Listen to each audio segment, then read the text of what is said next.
মুসলমানদের আমি 3 বার গিলতে দেখেছি, শুধুমাত্র 3 বার। কখন কখন বলি, একটা যখন ওই হল কেটে দেই তখন একটা মানে আয়োজন করে গান্ডে পিণ্ডে যে যার মতো খাই।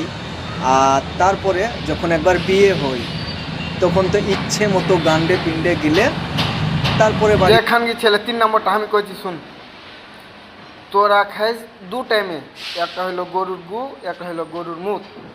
এলি তো তোরকে রাতে দম থাকে না রে খানগির বেটা, তখন তোর মা, তোর বহিন, তোর বাড়ি আগে মুসলমানের কাছে যাই, দেখো কি যে একটু থাপিয়া দাও আগে জারু আগে রাতে দম থাকে না। খানগির ছেলে একটু খাইয়া কাণ্ডে পিণ্ডে খাইয়া একটু রাতে দম বানা, যেন লোকের বাড়ি না যায়। আর যদি লোকের বাড়ি না পেঠে দরকার হলে ঘোড়াকে দিয়ে সহবাস করে। খানগির বেটা মানে লোকের বাড়ি থাপাইবে লেগে চলে যায় তোর বাড়ির লোক, তোর মা, তোর ভাই, তোর বহিন, মানে তোরা যে পারিস না থাপাইতে, তোর তখন ওই লোকের বাড়ি থাপাইতে গিয়েছে, দরকার হলে ঘোড়াকে দিয়ে সহবাস করে। না হলে কাণ্ডে পিণ্ডে গেলা একটু খা। খানগির বেটা, এই খানগির বেটা মানে তোর মুসলমান ছাড়া তোর কোনো ভিডিও না। খানগির বেটা তো বন্ধুরা।